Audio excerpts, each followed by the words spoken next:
I'm curious, who's still having humans write their content from this group, or have you completely adopted AI content? I've noticed, like, we'll try to stick with humans for like core content, like pillar articles, stuff that's going to get a lot of views, landing pages, and stuff like that. We'll use human AI assisted content. What percentage of your content do you think is AI versus human written? Probably 40%. And then we mostly use it for like small stuff like brand descriptions on e-commerce websites or like FAQs. I don't really think you should be wasting your writer's time writing FAQs, but for any like really core money pages, like landing pages, like we still have it mostly produced by humans. A lot of the bigger agencies that have big teams with SOPs and systems and strategies in place are going to be slower to adapt. The smaller, more lean guys, like probably everybody here, we're more current. So the transformation for adopting the AI technology is going to be slower with bigger companies. If we are using AI to write, we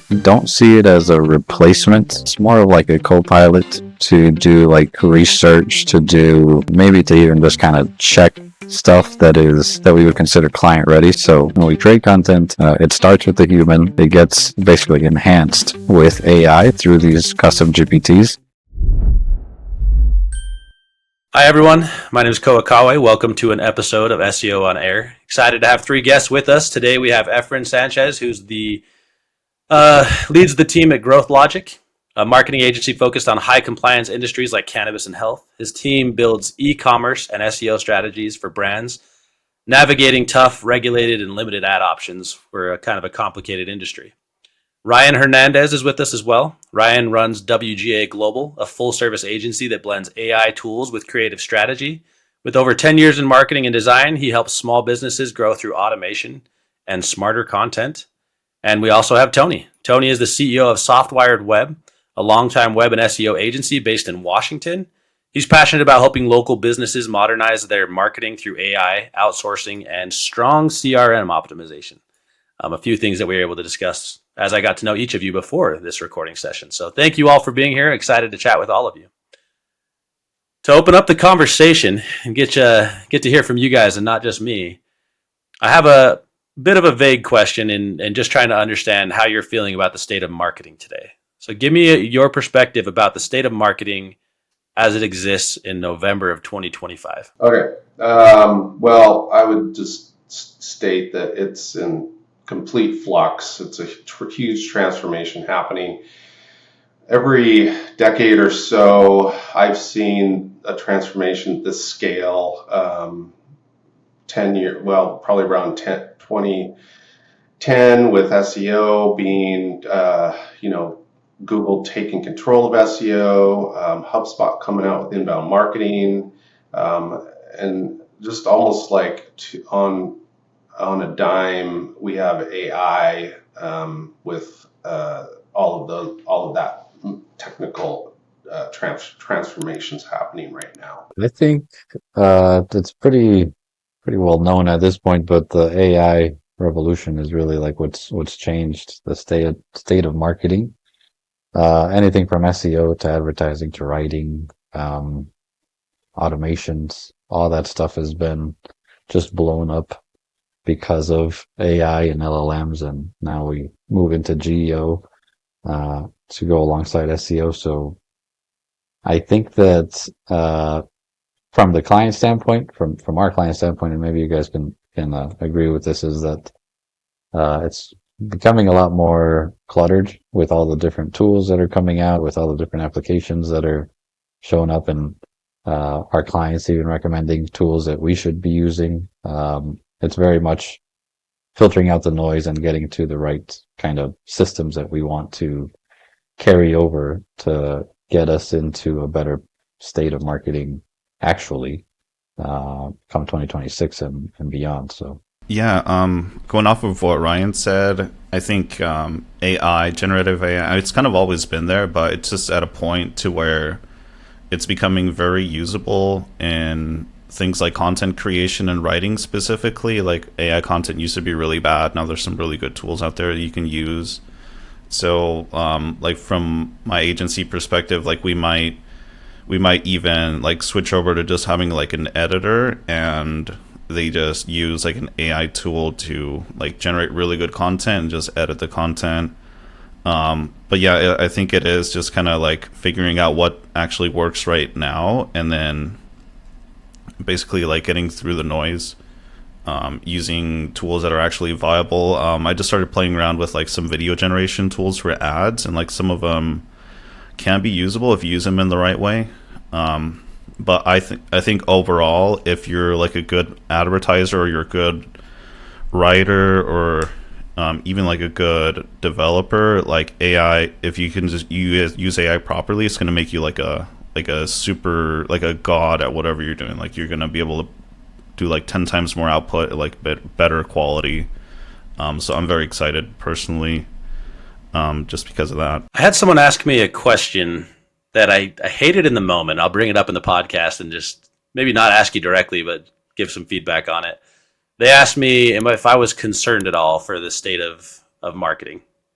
And I thought, if I say yes, I sound like I'm running from something, like I'm scared of it. And if I say no, I'm just ignorant to what's going on in the industry. I felt like I was put in a unique place with it. And the more I've talked to agencies, the more I think I'm excited about the state of marketing. And Tony, I think even touching back to like the big changes that we've seen in the past, people were probably stuffing keywords into pages, hiding white text into white pages to try to hide all their keywords to get ranking.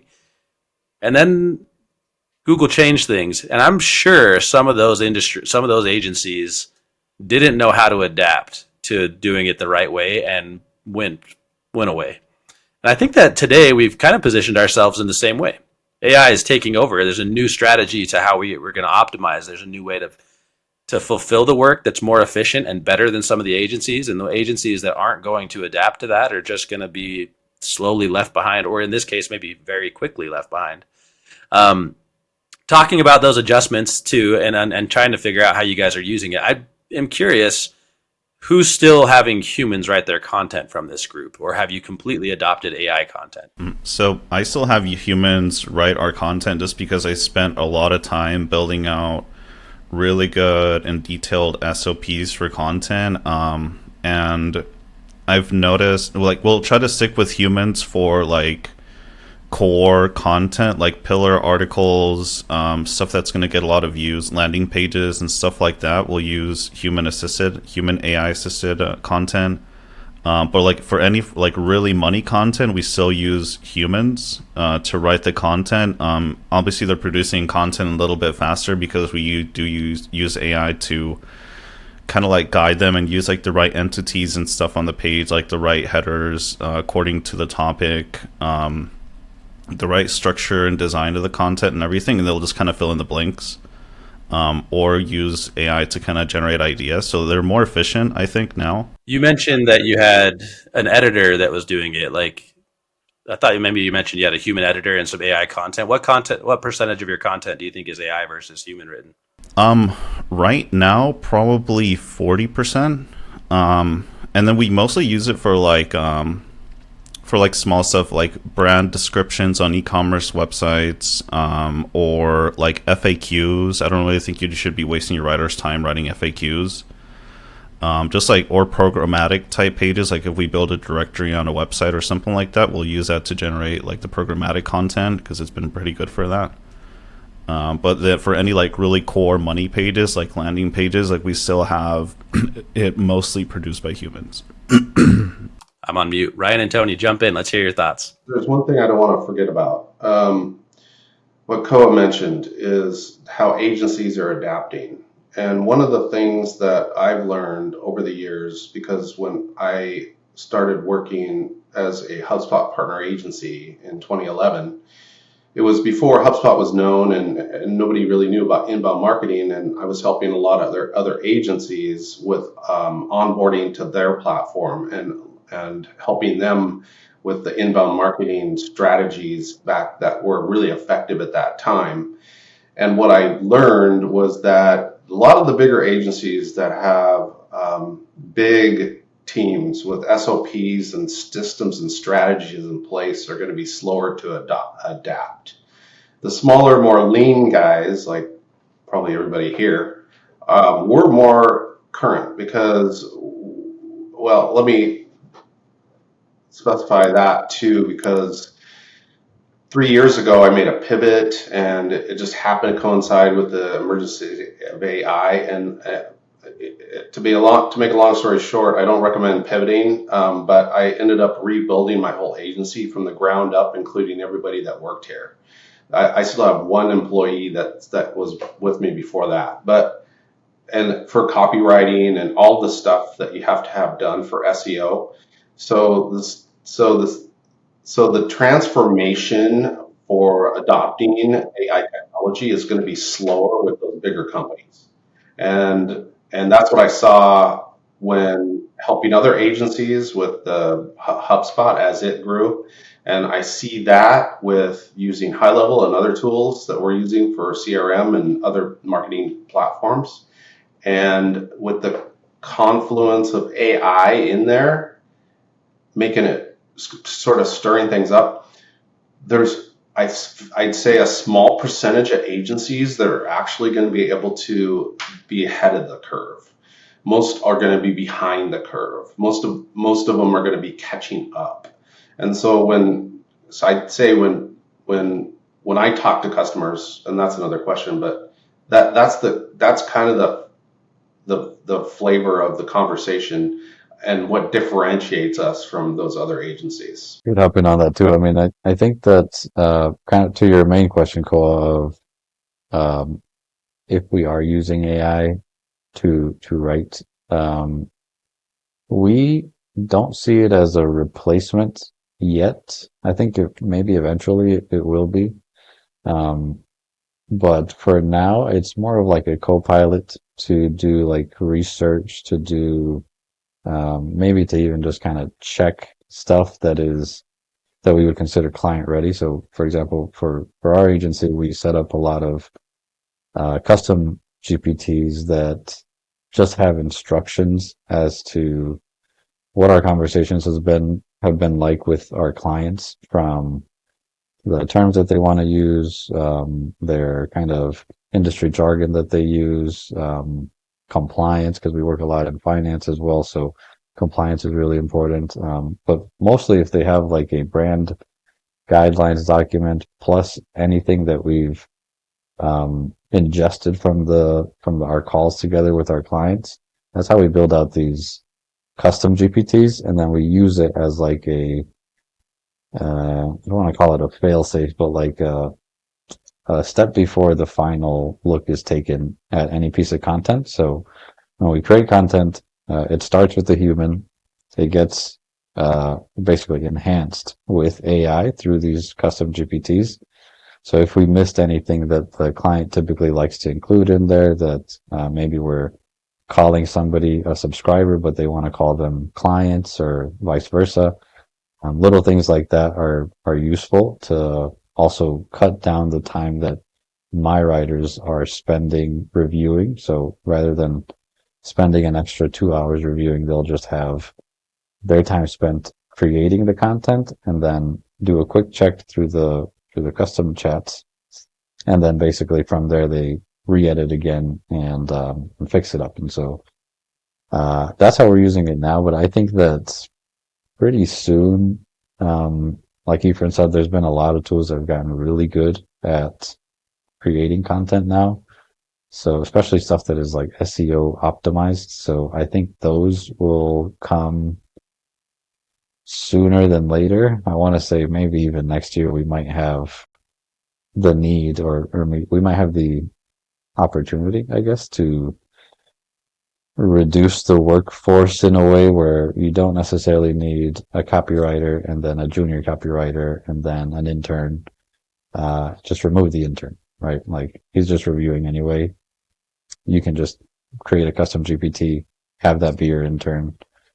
It's $20 a month tops, so. Interns come up a couple times actually when I've talked to bigger marketing agencies. Of the thought of hiring an intern right now is, what are you going to have them do that AI can't do for you, right? Yeah, they're mostly explorative. So an intern would be now. It's funny because that's a great question to ask. Is like, what is the role of the intern now? It's, in my eyes, I think that it would be ideally it's obviously a younger guy, right? So it's somebody that's maybe fresh out of college or maybe still in college. So they should have their finger on the pulse of marketing, especially if they want to get into this industry.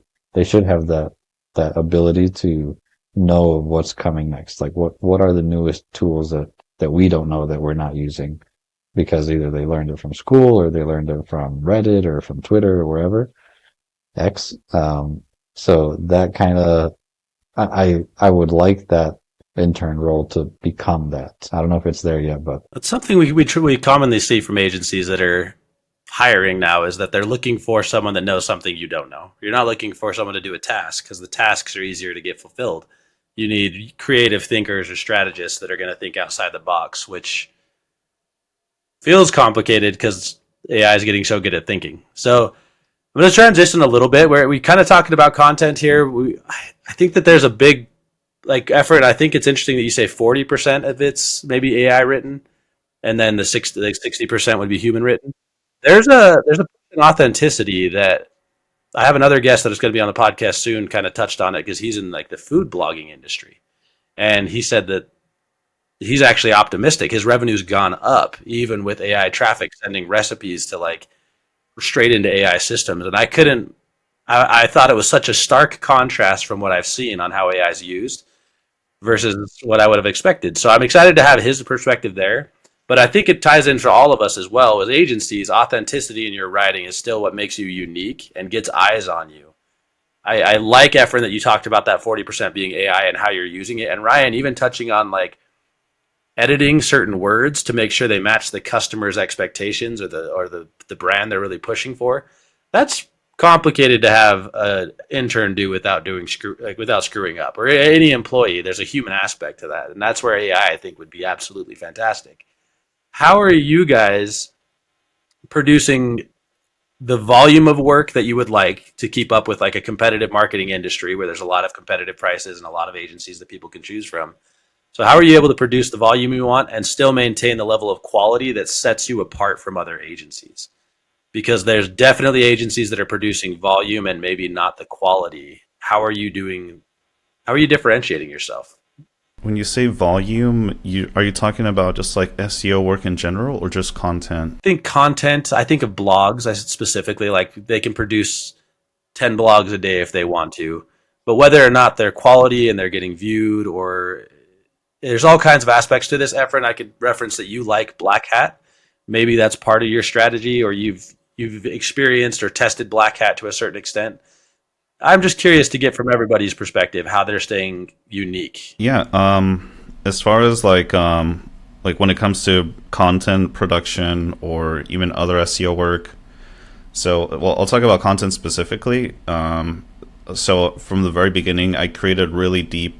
I actually paid a content consultant from a big content agency. I don't know if you guys know who Content Distribution is. I paid them for their time to give me basically all their SOPs for content, and they're very detailed. And then my hiring process for writers also follows very detailed like SOPs.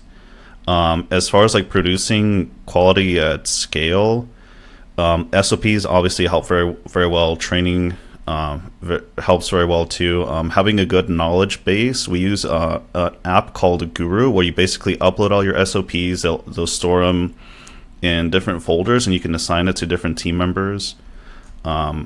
It's very helpful for that kind of thing. And then we also use this content tool called Contadu.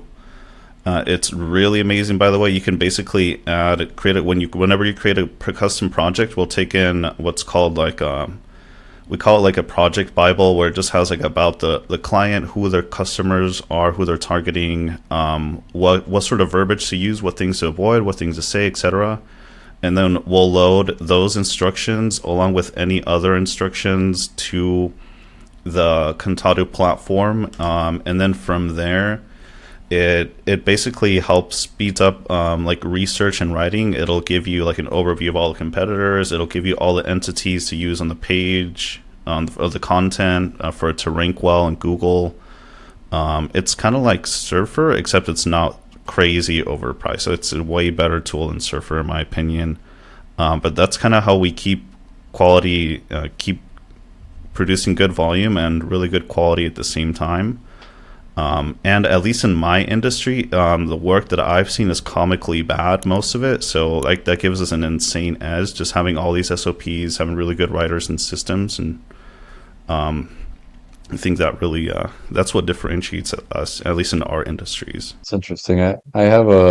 We use a similar tool as Kantadu called ScaleNut, and that we actually started with Jasper. If you guys remember that one, it's been rebranded many times since then. And I think it suffered in quality a little bit. It used to be really good, maybe because it was a novel thing.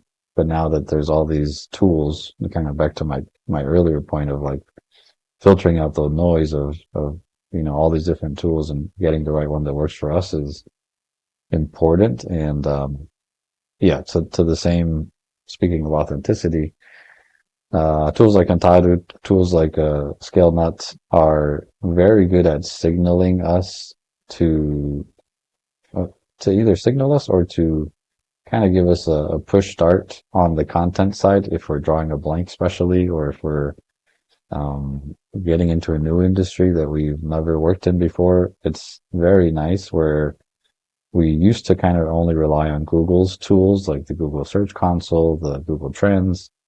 But now these AI systems have pretty much integrated all of those into their system, and then kind of went a step further and basically offered to write the initial draft of all these things. So I think that's what's going to keep improving. The state of where it's at today is really, really good because it identifies the content clusters, it identifies the rankability of these articles, and it knows all of these kind of EEAT Google stuff that they like, so they've trained these models on all that stuff, and it's taking a lot of time off of our hands, whereas we would need to manually look through these things. And again, as part of our getting into a new tool, it's kind of always validating that part where it's like, how good is this actually? Like with what I know and what this is producing, like, is this enough for me to confidently use this?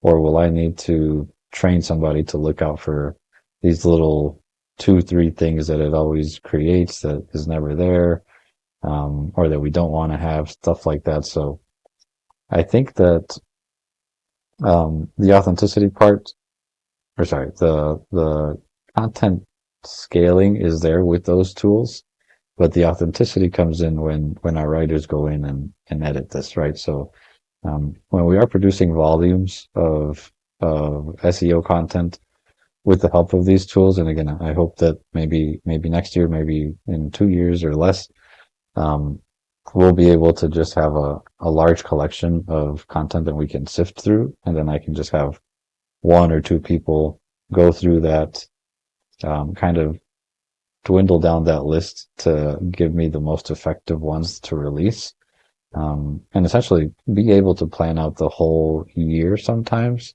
it's very difficult to do that in SEO because obviously different trends come up and they come and leave.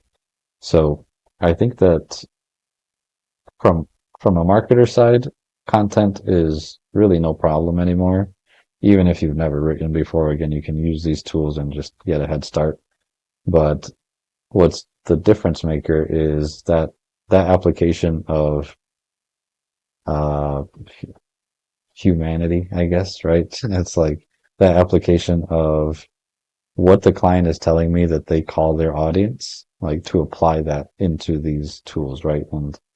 And currently there's nothing that really does it all in one, but that's kind of our job to build that workflow. Then it's like, if I'm creating something in ScaleNut, or if I'm having a writer start an article, then the process would go into ScaleNut to kind of give us some pointers there, maybe some edits and things to add to the article, and then have that go into our custom built GPTs that are client oriented, so that we're not missing any details that they've told us, 6 months ago, 7 months ago that nobody wrote down, but thankfully we put it in the instructions. So things like that are part of the workflow, part of the new workflow, whereas you used to be just relying on a writer and then you put your eyes on it, maybe 2 or 3 eyes go on it, and then you send it to the client and you're like, hopefully this looks good. Let us know if you have any feedback or anything. And inevitably they might have something that's like, oh,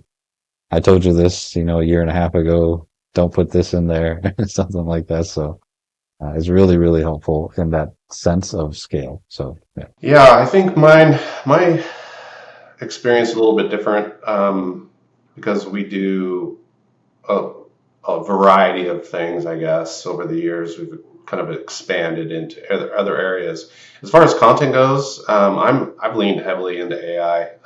We don't have any. We have one copywriter left that I think she's still doing native posts.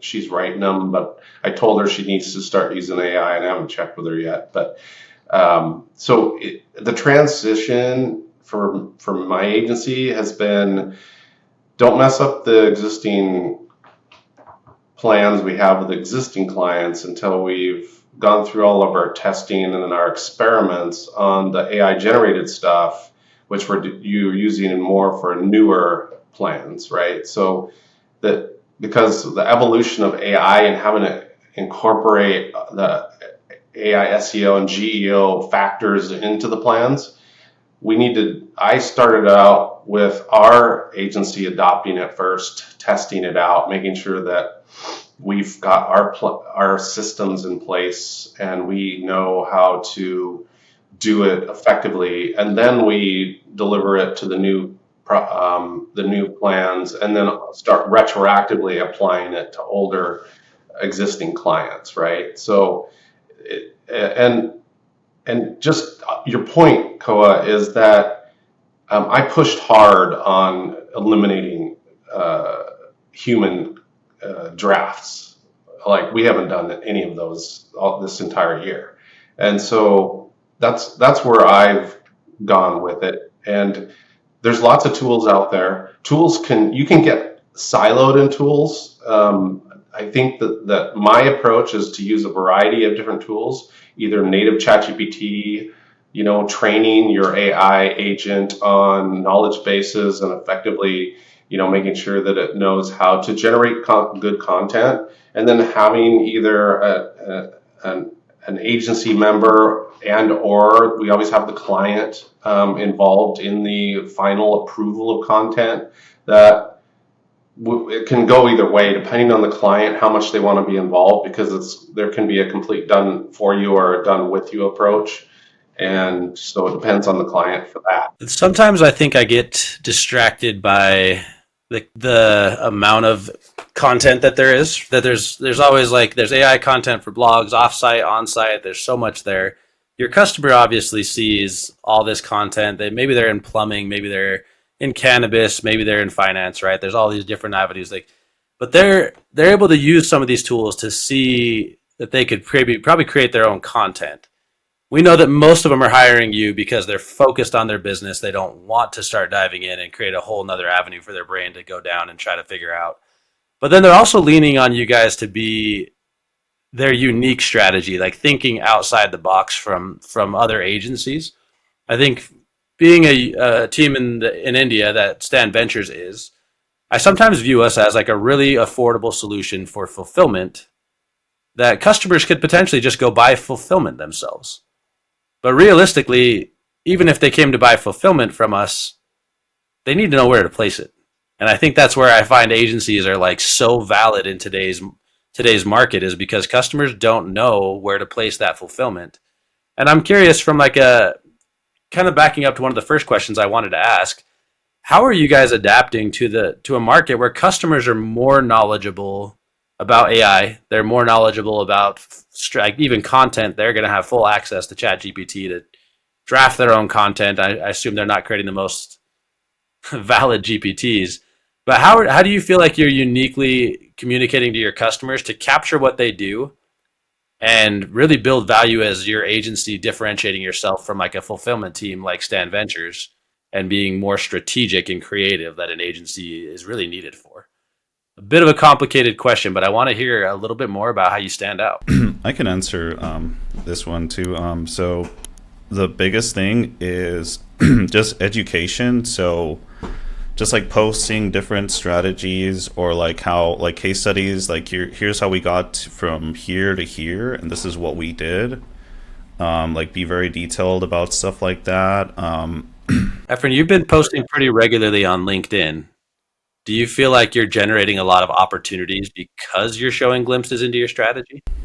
I am. Yeah, I've had posts generate like 100K clients directly. But yeah, I do feel like it is like generating good results, and a lot of some clients come from like sorry, sometimes you'll get a client from like a really like a personal or informational post, like, oh, like they've been following you for a while, and then they see something that kind of resonates with them a little more. It's not even like a technical post or anything. They'll kind of start talking to you, and then all of a sudden like they're one of your clients. But yeah, I'd say really education, both like posting to your audience, also running ads, like retargeting ads, educating your clients as well, and just like your own content on your website too. Educating your audience through that. I think education is the biggest thing for sure. Authenticity being like one of the things that I touch on a lot often on the podcast. It's funny to hear you say you would generate a lead from a personal post and not a business post, because they just value your opinion as a person and want to work with you. Yeah, that's especially true. I don't know, not sure about other industries, but at least in the industries that I work in, there's not really a whole lot of that. Or people just kind of follow the crowd. They don't want to step on anyone's toes. But I've always been extremely blunt, and I've had people message me like, "Hey, I really like how blunt you are. Like you're really talking about issues nobody talks about." Just like calling out like platforms for being shady, or just whatever it is. Yeah, definitely authenticity is good. It's good to have a mix in there. You probably ruffled some feathers in your time too, huh? I definitely have. I've had VPs of e-commerce platforms on calls, like literally like shaking after like things that I've said about their platform. But yeah, have ruffled feathers for sure. It's funny you mentioned the aspect of somebody following you for a while and then reaching out, because that's actually how I found our web developer, or like our website guy, basically, because I personally don't like taking a website project myself, or from my team, because it really bogs down the team. So like we can't focus too much on ads and writing and everything else that I personally find more enjoyable. But it's funny because I was following this guy for a long time on Instagram, that he would just post like, I'm sure you've seen these like, oh, good design is hard. And then they, clip over to like their website, like layouts and stuff. And it's like a cool little montage. And I followed the guy when he had like, I don't know, 2,000 followers or something like that. And then a year later, he was at like 30,000 or something. And, I followed him all that time, never reached out to him, never did anything really, until we got a website project, and he does like pretty crazy looking websites. Like it's not like your typical like static one, but he'll like create a 3D model, put it behind it, scroll, like all kinds of crazy stuff. So eventually I just DM'd him on Instagram, and I'm like, hey dude, like really big fan of your work. Like, do you do this for clients? Can I hire you for a project? And that became a good relationship that came out of that. And so now he's our website guy. And we have a lot of different stories like that as well, especially on the website, because again, I just I'm not a big fan of creating a website. But yeah, that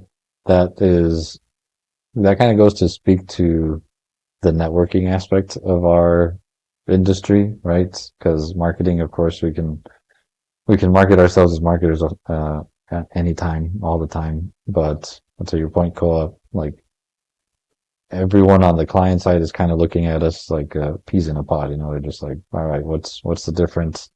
So I think at least in my experience, relationships have taken us a long, long way. Obviously, referral business is the best business, but that's really not scalable per se. So you're going to need some more outbound. You're going to need some more inbound, some more relationship driving. So I would say that in order to kind of build that trust and that rapport with somebody brand new, especially a prospect that just comes in, fills out your form, and you have that first meeting. Honestly, I want to say that the most successful meetings we've had with prospects has been almost not talking about marketing at all. It's just kind of getting to know each other, kind of just like feeling the vibe out between us. Like, do I like what you say? Or even if I don't like what you say, do I, The trust in marketing, right? yeah, The trust in marketing is so big today. yeah. And it's to that same point that Ephraim was talking about is like the unapologetic observations is, I think, what sets us apart too, right? It's like, I can just, kind of sprinkle in like all kinds of good stuff to talk about your brand, but I'm just kind of beating a dead horse there with that speech. So it's like I'm not helping you, and that doesn't feel good for me. So and I've written a lot about like, again, like kind of this idea of democratizing marketing for everybody, so that everybody is everybody should have this kind of base level knowledge of marketing to understand that their brand, what is and what isn't working on their brand. And that's part of the educational part of at least my pitch to clients is always like, look, you might not like what I say. You might disagree with what I say, but if I have the data to back it up, or if in a year's time we do this and you blindly trust me, and in a year's time we succeed, like what's stopping you? Like what would be like your main rebuttal to that? And a lot of times they just don't have anything else to say. So that's really nice. I think of the term peacocking on that. Just Efren being willing to ruffle some feathers, and you talking about like standing out. That peacocking to a certain extent, you have to if you're going to have a brand that's visible. You can't be wearing the same thing everyone else is. Tony, I think I cut you off. Go ahead. Oh, so I think the original question was with all this knowledge that the general public, and when you're having your first conversations with a prospect, how do you address that, and how do you make them see where they're at, right? Is that kind of the idea? Yeah, and really, how are you going to be different than? I think of myself, put myself in the customer situation. I've been burned 3 times. I bought from a big agency maybe, and they gave me the same package they gave everyone else, and it just didn't work. And they told me it was going to, and I trusted them. How are you any different than any other agency that's told me they're going to be better? Yeah, this is a good question. There's a couple of things in there, and it's kind of a drum I beat all the time. Every business owner that's been in business has had a bad experience with an agency, almost 100%. And so, how do we differentiate, right? That's the question. And the first thing that I usually do is, like Ryan, is as part of the sales process, is get to know them personally. In that initial conversation, you're gonna get to know their business a little bit more before you even start talking about the things that we can do to help them, right? I guarantee that 99% of the businesses that we're evaluating need our help, but 99% of them have had bad experiences with marketing agencies in the past. So what I've done to attack, sort of come at it from maybe a different angle, is to use technology as our sort of hook. So AI visibility is our big hook right now. It's the lead magnet and the landing page and the funnel that we've got built right now, and we're getting primed to do ad campaigns in that general area, because we're not even talking about marketing, right? Did you see the difference there? Because I'm not talking about SEO, I'm not talking about digital marketing, I'm not talking about anything that they've already heard and had experience with. I'm talking about a new term that is going to get their interest. And that opens up the conversation where I can start talking to them and learning. And I don't even run an audit or anything like that until I've got that first sort of hurdle kind of covered. Then once we've got there to that point, that's where I'll take them to the next stage and say, hey, how about I just take a look at what you got, right? Let's do an audit. Let's do an evaluation. Okay, sure. Then what you need to do is, and these pipeline generation boot camps and stuff that I was in HubSpot, is some of the other agencies call it rational drowning, when a prospect thinks they're up here, but they're really down here, and you've got to take them from here to there. And so that's what the audit does. And so the next stage, it's a three-step process. They agree to the audit. We take them through the rational drowning, take them to agree that, hey, these numbers don't lie. This is where you're actually at. Do you want to get to where you think you are? Okay, yes. Okay, so that is my approval to give them a plan, a proposal. And so if I don't go through those steps, if I skip over one, it never works out. And I've learned that over and over again. I've learned that same lesson multiple times. And another story I have in that realm, real quick, I have a friend, a client, who's a friend of mine now. They own a real estate, they're a commercial real estate brokerage. He knew SEO 15 years ago really well. He did really well. We did some upgrades and just did a website, but never did SEO. He still thinks that he knows how to do SEO, but he hasn't been doing it. He's been running this brokerage. And so I'm kind of like, it has taken me years, and I literally, within the last 2 weeks, have got him agree to look at us doing SEO for him. Like, he's like, we get plenty of leads. And I'm like, yeah, because I built this, lead gen system for you, but you're missing the big picture here. So that's how I do it. I by having a shiny object and hooking people that way, it gets around that whole marketing conversation, and where prospects' eyes glaze over and they just kind of like barely listen to you. I wish we had more time. I want to expand on that a bit, because I think that what you're saying is so valuable. Of like, you're talking to a person. Like, the people aspect of business is still what closes a sale. If they wanted to buy fulfillment, they just go buy fulfillment from someone else. They don't necessarily know all the details of marketing, and they may not want to expand all the details of marketing with you because they're hiring you to take care of it for them in the first place. I think there's a lot to that. I wish we could unpack it. I appreciate you guys being here. I wish I had more time to ask a couple more questions for you, but we're out of time today. This has been another episode of SEO on Air, and I appreciate your time. Thanks for being here, guys.